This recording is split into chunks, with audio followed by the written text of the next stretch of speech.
A passagem do segundo parágrafo consiste em quê? Então, olha só, cara, me ajuda aqui. O texto começa falando assim, olha, o medo em seu estado mais bruto é um sentimento que se assenta em circuitos neuronais tão antigos quanto os primeiros répteis da Terra.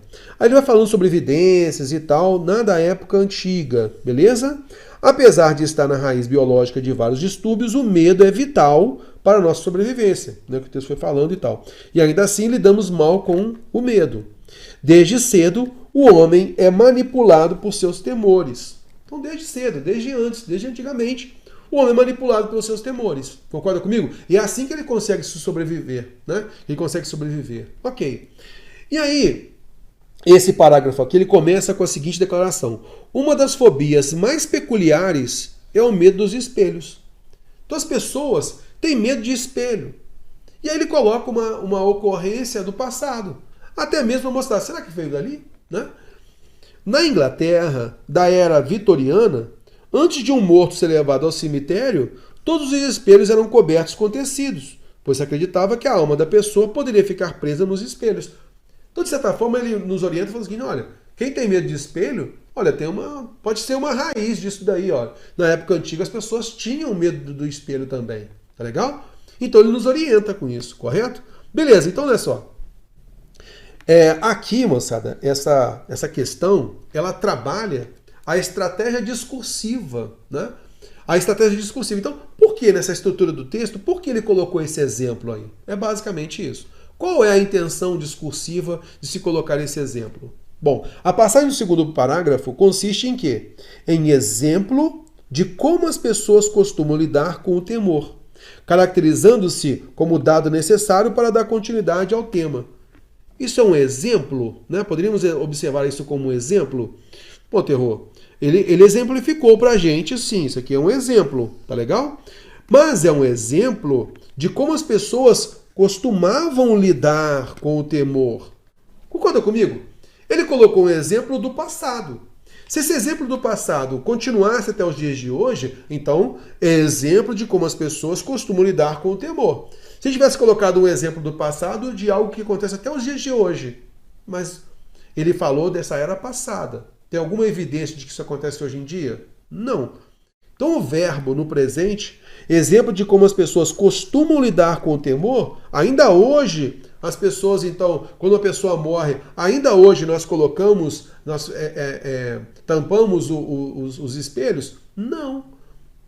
Aliás, melhor ainda, o texto fala que isso é recorrente até os dias de hoje? Também não. Então, o verbo costumam no presente indicativo não é correto. O exemplo de como as pessoas costumam lidar com o temor, caracterizando-se como dado necessário para dar continuidade ao tema. Então, por conta disso, ele dá continuidade ao tema? Não. Ele exemplificou, ele colocou, olha, uma característica, né? A pessoa, ele até falou sobre algo, deixa eu colocar aqui, ó. Ele colocou assim pra gente, ó. Opa, deixa eu ver aqui, ó. Uma das fobias, um dos medos mais peculiares é o medo dos espelhos. Então é algo que a gente vê, né? As pessoas têm medo de espelho e tal. Então, mais peculiar. E aí ele colocou um exemplo, que possivelmente, né? Esse temor de hoje em dia vem de lá, tá legal? As pessoas terem medo de espelhos. Mas o exemplo de que aconteceu na Inglaterra continua acontecendo até hoje? Não. Simplesmente é uma peculiaridade, tá? Medo de espelho. Aí ele colocou exemplo de como as pessoas costumam lidar com o temor. Isto é, as pessoas lidam com esse temor da forma como o pessoal na Inglaterra, naquela época, lidava? Não, não. Esse exemplo não cabe. Então, o verbo no presente indicativo aqui, olha, ele é fatal. Ele, então, faz com que a gente tire. Argumento de autoridade, cara. Argumento de autoridade é o quê? O argumento de autoridade é quando você usa a palavra, a citação, né, de um especialista, de uma pesquisa de dados, né? E aí você coloca ali uma autoridade, a lei, né, reforça alguma coisa, então é um dado legal, aí é uma autoridade. Beleza? Então, um dado de pesquisa, uma instituição de pesquisa, um estudioso, um especialista, isso é autoridade. Mas o texto não coloca autoridade. É na época vitoriana. Não falou que alguém falou assim, sensato. Não. Então já tira isso daqui, ó. Ele não é exemplo, né? Dessa passagem não tem argumento de autoridade. Fica fora. Outro detalhe, ó. A passagem do segundo parágrafo consiste em relato de costume, sim, é relato de um costume da época, que mostra a fragilidade das crendices, usado como suporte das teses discutidas no texto. Então, o que estava sendo discutido no texto é a fragilidade das crendices? Não. A intenção do texto foi direcionar o leitor para ter medo é saudável. A dor também é saudável. É basicamente isso, né? Então não é simplesmente criticar aqui a fragilidade das crendices. Não é isso. Como suporte, isso aí é o suporte das teses discutidas no texto? Não. Fora. O texto não trata de fragilidade de crendices. Não é isso. Vamos à frente. Alternativa D. Referência a fato probatório das fraquezas humanas como meio de assegurar que o leitor se inteire do tema em foco. Olha, é uma referência a fato probatório das fraquezas humanas. A intenção do texto, então, ao colocar isso daqui, ó, se quer comprovar, tá? Olha aqui, ó, voltando para cá. É uma referência a fato probatório das fraquezas humanas como meio de assegurar que o leitor se inteire do tema em foco. Olha só, a passagem aqui, tá, de colocar dos espelhos ali, é simplesmente mostrar, é uma curiosidade. Né? As pessoas têm medo de espelho e colocou uma curiosidade, só para despertar ali uma atenção do leitor. Só isso. Não é a parte principal do texto. Né? Não é o argumento principal. Não é aquilo que está em foco. Ter medo de espelho não é aquilo que está em foco. Mas ele coloca como algo secundário, para chamar a atenção do leitor.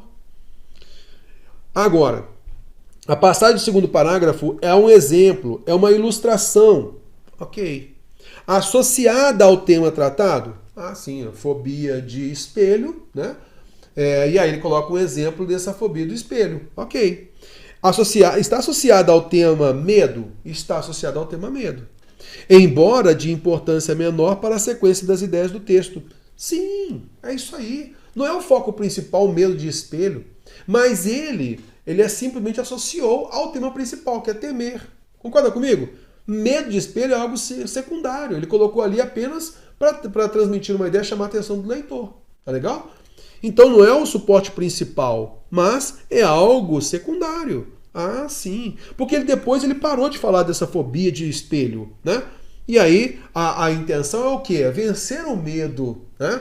A dor e o medo sendo suportes para nós alavancarmos a nossa vida. É basicamente isso.